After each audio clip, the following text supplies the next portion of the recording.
അപ്പോൾ നാളെ നടക്കാൻ പോകുന്ന സുഗമ ഹിന്ദിയുടെ ചോദ്യപേപ്പറിൻ്റെ ഒരു മോഡലാണ് ഇവിടെ പറയുന്നത്.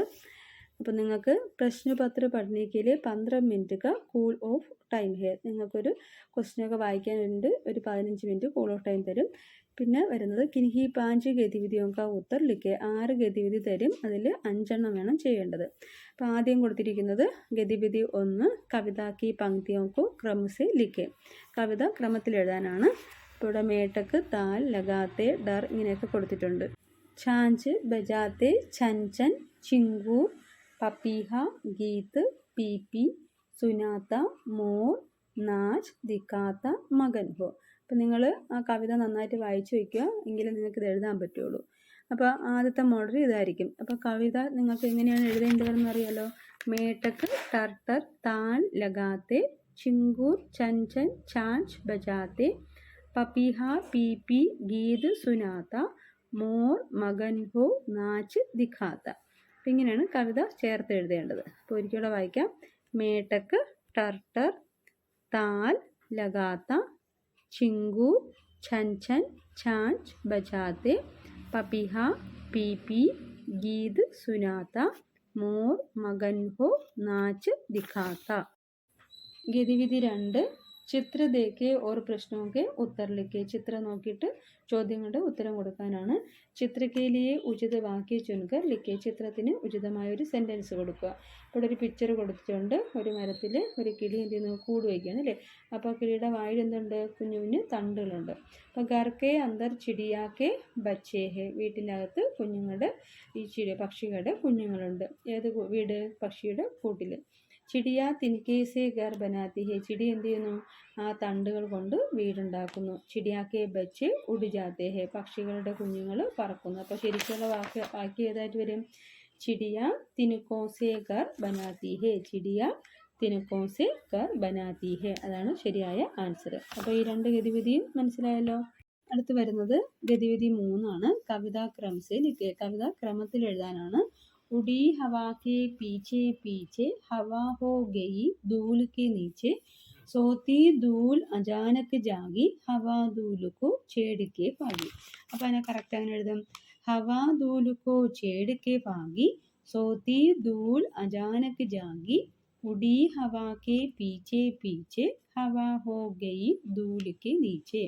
അപ്പോൾ ഫസ്റ്റത്തെ വരി हवा धूल को छेड़ के भागी. അതെവിടെ കിടക്കുന്നത്, हवा ധൂലിക്കോ ചേടുക്ക് പകൽ ലാസ്റ്റ് കൊടുത്തിങ്ങനെ വേണം ആദ്യം എഴുതേണ്ടത്. സോത്തി ധൂൽ അചാനക് ജാഗി. മൂന്നാമത് കൊടുത്തിരിക്കുന്നത് വേണം രണ്ടാമത്തെ വരിയായിട്ട് വരുന്നത്. ഉടി ഹവാക്കെ പീച്ചെ പീച്ചെ. ഫസ്റ്റ് വരിയാണ് മൂന്നാമത് വരുന്നത്. ഹവാ ഹോ ഗയി ധൂലിക്ക് നീച്ചെ. അതാണ് ലാസ്റ്റ് വരി. ഹവാ ഹോ ഗയി ധൂലിക്ക് നീച്ചെ. അപ്പോൾ 4 വരി ഒന്നുകൂടെ വായിക്കാം. ഹവാ ധൂലുക്കോ ചേടുക്കെ ഭാഗി हवा धूल को छेड़ के भागी सोती धूल अचानक जागी उड़ी हवा के पीछे पीछे हवा हो गई धूल के नीचे. അപ്പോൾ ഇത്രയാണ് ആ 4 വരി എഴുതേണ്ട മൂന്നാമത്തെ ഗതിവിധിയാണ്. അടുത്തത് 4ാമത്തെ ഗതിവിധിയാണ് വരുന്നത്. ചിത്രോക്കെ അനുസർ വാക്യലിഖെ. ചിത്രം നോക്കിയിട്ട് വാക്യം എഴുതേണ്ടതാണ്. ഇവിടെ ഓർഡർ തെറ്റിച്ച് കൊടുത്തിട്ടുണ്ട്. ചോഞ്ച് ബോളുമേ ഫസ്റ്റ്. ചുണ്ടിൽ ബോൾ പോയി, അതാണ് ആദ്യം കൊടുത്തിരിക്കുന്നത് അല്ലേ. അപ്പോൾ ആദ്യത്തെ പിക്ചറിൽ എന്താ വരുന്നത്, ഖുഷി ഓർ ബോൾ, ഖുഷിയും ബോളും. രണ്ടാമത്തെ പിക്ചർ എന്താണ്, വാ വാ കിത്തന മസാഹെ. ഹായ് ഹായ് എത്ര രസമാണ് അല്ലേ. മൂന്നാമത് കൊടുത്തിരിക്കുന്നതാണ് രണ്ടാമത്തെ ആൻസറായിട്ട് വരേണ്ടത്. ഖുഷി ഉദാസ് ഹെ. ഖുഷിക്ക് വളരെയധികം വിഷമമായി അല്ലേ. അപ്പോൾ രണ്ടാമത്തതാണ് മൂന്നാമത്തെ പിക്ചറിൽ വരേണ്ടത്. ചോഞ്ച് ബോൾ മേ ഫസ് ഗേ. ചോഞ്ച് എന്ത് ചെയ്തു, ബോളിൽ കുരുങ്ങിപ്പോയി. അപ്പോൾ ഖുഷി ഖുഷ് ഹോ ഗേ. ഇപ്പോൾ ഖുഷിക്ക് എന്തായി, സന്തോഷമായി. അപ്പോൾ ഒരിക്കലും വായിക്കാം. ഒന്നാമത് വരുന്നത് ഖുഷി ഓർ ബോൾ, രണ്ടാമത് വാ വാ കിത്തന മസാഹെ, മൂന്നാമത് ഖുഷി ഉദാസ് ഹെ, ചോഞ്ച് ബോൾ മേ ഫസ് ഗേ. അപ്പോൾ ഖുഷി ഖുഷ് ഹോ ഗേ. അപ്പോൾ അത്രയും റെഡിയായാലോ. അടുത്ത് 5ാമത്തെ ഗതിവിധിയാണ്. അപ്പോൾ മൊത്തം 6 തരും, ഏതെങ്കിലും 5 നിങ്ങൾ ചെയ്താൽ മതി. അപ്പോൾ ശ്രദ്ധിച്ച് കറക്റ്റായിട്ട് ചെയ്യുക, ഫുൾ മാർക്ക് സ്കോർ ചെയ്യാൻ പറ്റും കേട്ടോ. അടുത്ത് വരുന്നത് ചിത്ര പേർച്ചാനെ ഓർലിക്ക്. ചിത്രം നോക്കി എഴുതാനാണ്. ഇവിടെ ഒരു ബട്ടർഫ്ലൈ ഉണ്ട്, അണ്ണാനുണ്ട്, കുരങ്ങനുണ്ട്, ആനയുണ്ട്, മേഘങ്ങളുണ്ട് അല്ലേ. അപ്പോൾ ബട്ടർഫ്ലൈക്ക് എന്താ പറയുന്നത്, തിത്തലി. തിത്തലി. അടുത്ത് അണ്ണാൻ എന്ത് പറയും? ഗിൽഹരി. കുരങ്ങന് ബന്ദർ. ആനയ്ക്ക് ഹാത്തി. മേഘത്തിൽ വരുന്നത് ബാദൽ. അടുത്ത് ആറാമത്തെ ഗതിവിധിയാണ് വാർത്താലാപ്കു ആകെ ബഡായെ. ഫാലൂക്കെ ഹാത്ത് സെ ഹം ബച്ച് ഗയെ. കുരങ്ങൻ്റെ കരടിയുടെ കയ്യിൽ നിന്ന് നമ്മൾ രക്ഷപ്പെട്ടു. അടുത്തൊരു പോയിന്റ് എഴുതണം. ഹാ ഹാ ബച്ച് ഗയെ. അപ്പോൾ നമ്മൾ പറയണം ആ ഹാ നമ്മൾ വാർത്താലാപ് വായിക്കാം. ഫാലൂക്കെ ഹാത്തോസെ ഹം ബച്ചുകയെ. ഫാലുവിൻ്റെ കയ്യിൽ നിന്ന് നമ്മൾ രക്ഷപ്പെട്ടു. അപ്പോൾ എന്താ പറഞ്ഞത് സന്തര? ഹാ ഹാ ബച്ചുകയെ. അതെ അതെ ഞങ്ങൾ രക്ഷപ്പെട്ടു. അപ്പോൾ സന്തര ഒന്ന് പറയണ മേരാ രസ് ഉസ്കി ആങ്കോമേ ചലാഗയ. എൻ്റെ രസം എന്ത് ചെയ്തു? അവൻ്റെ കണ്ണിലേക്ക് വീണു. അപ്പോൾ സന്തര പറയണ ഹാ മേനെ ദേക്ക. ആ ഞാൻ കണ്ടു. തബ് ഉസ്നെ മുജെ ഫേങ്ക. അപ്പോഴാണ് അവൻ എന്നെ വലിച്ചെറിഞ്ഞത്. ബെഡാ മസാത്ത. വളരെ രസകരമായിരുന്നു. വഹ് ചൽ ഗയ. അവൻ പോയി. ഹം ഫി ചലെ. ഞങ്ങൾക്ക് പോകാം. അപ്പോൾ വാർത്താലാപം എഴുതാൻ അറിഞ്ഞില്ലെന്നുണ്ടെങ്കിൽ നിങ്ങൾ എന്ത് ചെയ്യുക? ബാക്കി എളുപ്പമുള്ള എഴുതുക. എന്നാലും വാർത്താലാപം പഠിക്കണം. കാരണം അടുത്ത വർഷങ്ങളൊക്കെ ഇതേ രീതിയിലായിരിക്കും നിങ്ങൾക്ക് ചോദ്യങ്ങളൊക്കെ ചോദിക്കുന്നത്. അടുത്ത് നമുക്കിനി അതിൻ്റെ ആൻസർ നോക്കാം. അപ്പോൾ ഓരോ ക്വസ്റ്റിൻ്റെ ആൻസർ അടുത്ത് നമുക്കിതിൻ്റെ ആൻസർ നോക്കാം. അപ്പോൾ ഇത്രയും നമ്മൾ പരിചയപ്പെട്ടത് ക്വസ്റ്റ്യൻസ് ആണ്. അപ്പോൾ ഇനി ഇതിൻ്റെ ആൻസർ നോക്കാം. ഒന്നാമത്തെ ആൻസർ വരുന്നത് മേട്ടക്ക് ടർട്ടർ താൻ ലഗാത്തെ ചിങ്കൂർ ചൻ ചൻ ചാഞ്ച് ബജാത്തെ പപ്പിഹ പി പി ഗീത് സുനാത്ത മോർ മകൻ ഹോ നാച്ച് ദിക്കാത്ത. ചിലപ്പോൾ ഈ വരിയായിരിക്കും വരുന്നത്, അല്ലെങ്കിൽ ചിലപ്പം അടുത്ത വരിയായിരിക്കും. അപ്പോൾ എന്തായാലും ടെസ്റ്റിൽ നിന്ന് വരികളെല്ലാം നന്നായിട്ട് പഠിച്ചിട്ട് പോകും കേട്ടോ. അടുത്ത് രണ്ടാമത്തെ ഗതിവിധി ചിടിയ തിനുക്കോസെ ഗർ ബനാത്തി ഹെ. രണ്ടാമത്തെ ആൻസർ തിൻക. അതിൽ ഇഖ വരുന്നത് തിൻക. അപ്പോൾ ഒരു ശരിയായ സെൻറ്റൻസ് ഉണ്ടാക്കാനാണ് രണ്ടാമത്തെ ഗതിവിധിയിൽ ചോദിക്കുന്നത്. മൂന്നാമത്തെ ഗതിവിധിയിൽ ഹവാ ദൂൽ കോ ഛേട് കെ ഭാഗി സോത്തി ദൂൽ അചാനക് ജാഗി ഉടി ഉടി ഹവാ കെ പീച്ചെ പീച്ചെ ഹവാ ഹോ ഗയി ദൂൽ കെ നീച്ചെ. അപ്പോൾ ഇതൊക്കെ നിങ്ങൾ എഴുതി പഠിച്ചോണം കേട്ടോ. സ്പെല്ലിംഗ് മിസ്റ്റേക്കൊക്കെ വരികയാണെങ്കിൽ മാർക്ക് കുറയും. അതുകൊണ്ട് കറക്റ്റായിട്ട് എഴുതുക. അടുത്ത നാലാമത്തെ ആൻസർ വരുന്നത് ഖുഷി ഓർ ബോൾ. കറക്റ്റ് ഓർഡർ എഴുതാനുള്ളത് വാവ് വാവ് കിത്തന മസ.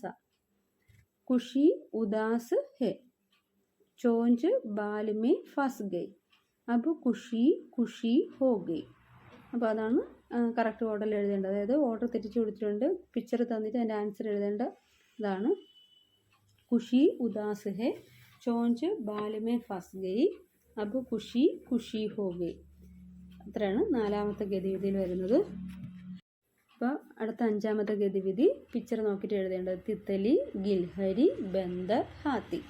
തിത്തലിയുടെ വള്ളിയൊക്കെ ശ്രദ്ധിച്ചോണം. തി ത ലി ഗിൽഹരി ബന്ദർ ഹാത്തി. ഹാത്തി ആകുമ്പോൾ മുഴുവൻ വരയ്ക്കില്ല ഥ. അപ്പോൾ അത് ശ്രദ്ധിക്കുക. ബന്ദറിനാണെങ്കിൽ ഒന്നുകിൽ കുത്തിടുക, അല്ലെങ്കിൽ അംചിന്നിടുക, അല്ലെങ്കിൽ ഞായുടെ പകുതി. ഗിൽഹരിയുടെ വള്ളി ഗായ്ക്ക് ഇടതാണ്, രീക്ക് വലത്. അതുപോലെ തിത്തലി എഴുതുമ്പോൾ താക്ക് ഇടതാണ് വള്ളി, ലീക്ക് വലത്. അപ്പോൾ തി ത ലി തിത്തലി ഗിൽഹരി ബന്ദർ ഹാത്തി. തിത്തലി അറിയാലോ, ബട്ടർഫ്ലൈ.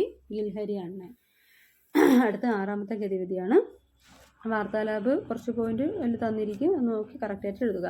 പേരെഴുതണം. സന്തര ഏക്ക് ഫാലൂക്കെ ഹാത്തോസെ ഹം ബച്ചുകെ. സന്തര ദോ ഹാ ഹാ ബച്ചുകെ. കുത്തും കോമയൊക്കെ കറക്റ്റ് ഇട്ടോണം കേട്ടോ. അടുത്തേക്ക് സന്തര ഏക്ക് പറയാണ് മേരാ രസ് ഉസ്കി ആങ്കോ മേ ചലാ ഗയ. മേരാ രസ് ഉസ്കി ആങ്കോ മേ ചലാ ഗയ. ഹാ മേനെ ദേഖ. തബ് ഉസ്നെ മുझे फेंका. ബെഡാ മസാത്ത. വഹ് ചൽ ഗയ. ഹംഫി ചലെ. അപ്പോൾ ഇത്രയാണ് വാർത്താലാപ്. അപ്പോൾ മൊത്തം 6 ഗതിവിധി തരും. ഏതെങ്കിലും 5 എഴുതുക. സ്പെല്ലിംഗ് മിസ്റ്റേക്കൊക്കെ ഇല്ലാതെ കറക്റ്റായിട്ട് എഴുതണമെങ്കിൽ ഫുൾ മാർക്ക് കിട്ടും. അപ്പോൾ എല്ലാവർക്കും സുഗമ ഹിന്ദി പരീക്ഷ നല്ല എളുപ്പമാകട്ടെ. അപ്പോൾ ഇതേ രീതിയിലായിരിക്കും നിങ്ങൾക്ക് ആനുവൽ എക്സാമും ചോദിക്കുന്നത്. അപ്പോൾ വീഡിയോ ഇഷ്ടമായ എല്ലാവരും ലൈക്ക് ചെയ്യുക, ഷെയർ ചെയ്യുക, സബ്സ്ക്രൈബ് ചെയ്യുക, നിങ്ങളുടെ കമൻറ്റ്സ് അറിയിക്കുക. പരീക്ഷ കഴിഞ്ഞിട്ട് നിങ്ങളുടെ പരീക്ഷ എളുപ്പമായിരുന്നു എന്നുകൂടെ അറിയിക്കുക കേട്ടോ. അപ്പോൾ എല്ലാവർക്കും ധന്യവാദം.